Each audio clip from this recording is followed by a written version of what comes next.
నిలిచి ఉంటామా, పరలోకానికి వెళతామా, నరకములోనికి వెళతామా? నేనుండు చోటన మీరు నుండులాగున మరలా వచ్చి నా యొద్దుండుటకు నేను మిమ్మలను తీసుకొని వెళతాను.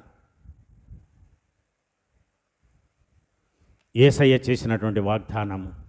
కానీ ఇక్కడ 7వ అధ్యాయము 33వ వచనములో నేను వెళ్ళు చోటికి మీరు రాలేరు. కారణం ఏంటంటే మీరు మీ పాపములోనే ఉండి మీరు చనిపోతారు.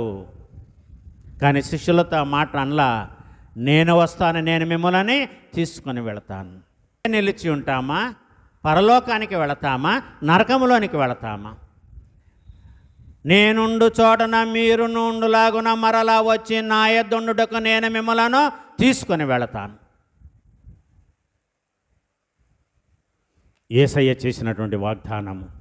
కానీ ఇక్కడ 7వ అధ్యాయము 33వ వచనములో నేను వెళ్ళు చోటికి మీరు రాలేరు. కారణం ఏంటంటే మీరు మీ పాపములోనే ఉండి మీరు చనిపోతారు. కానీ శిష్యులతో మాట అనలా, నేను వస్తాను, నేను మిమ్మల్ని తీసుకొని వెళతాను. యేసయ్య మాటలు శిష్యులు విన్నారు, శిష్యుల మాటలు మనము వినాలి. ఈ రోజున బోధకులు చెప్పినటువంటి మాటలు వినాలి, అవి సత్యమైతే. ప్రభునందు ప్రియులారా గమనించండి, ఈ లోకంలో ఉన్నప్పుడు దేవుడు మనకిచ్చిన తలాంతుల కొలది మనం విస్తరించాలి, అభివృద్ధి చెందాలి. ఆదికాండం 1వ అధ్యాయములు 28వ వచనంలో అదే ఉంటుంది. మీరు ఫలించి అభివృద్ధి పొంది విస్తరించి భూమిని నింపండి.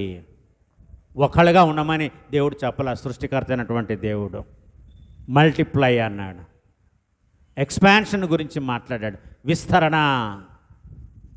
దేవుడు ఈ లోకాన్ని సృష్టించింది మనం విస్తరించడం కోసం కాదు. ఇవన్నీ అయిపోయిన తర్వాత మనము తిరిగి వెళ్ళాలి. నేను వస్తాను, నేను దగ్గరుండి మిమ్మల్ని తీసుకొని వెళ్తాను. అది ఏంటంటే ఆనర్, అది గౌరవము. ఒంటరిగా వెళ్ళడానికి, యేసయ్య వచ్చి మనల్ని తీసుకొని వెళ్ళడానికి. పాస్టర్ గారు, మా ఇల్లు తెలీదా? నేను అక్కడ రోడ్డు మీద ఉంటాను, మీరు రండి, అక్కడి నుంచి మా ఇంటికి తీసుకువెళ్తాను. లేకపోతే అక్కడికి వచ్చి నా పేరు చెప్పండి, ఎవరైనా మా ఇంటికి దారి చూపిస్తారు. లేకపోతే మీరు అక్కడ ఉండండి, నాకు ఫోన్ చేయండి, వచ్చి తీసుకొని వెళ్తాను.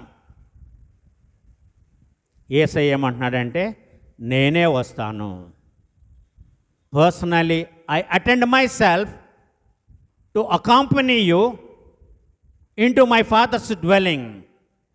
నా తండ్రి ఇంట్లోనికి మిమ్మల్ని తీసుకువెళ్ళడానికి నేనే వస్తాను, మీరు సిద్ధంగా ఉండండి. ఎందుకంటే హెబ్రీయులకు రాసిన పత్రిక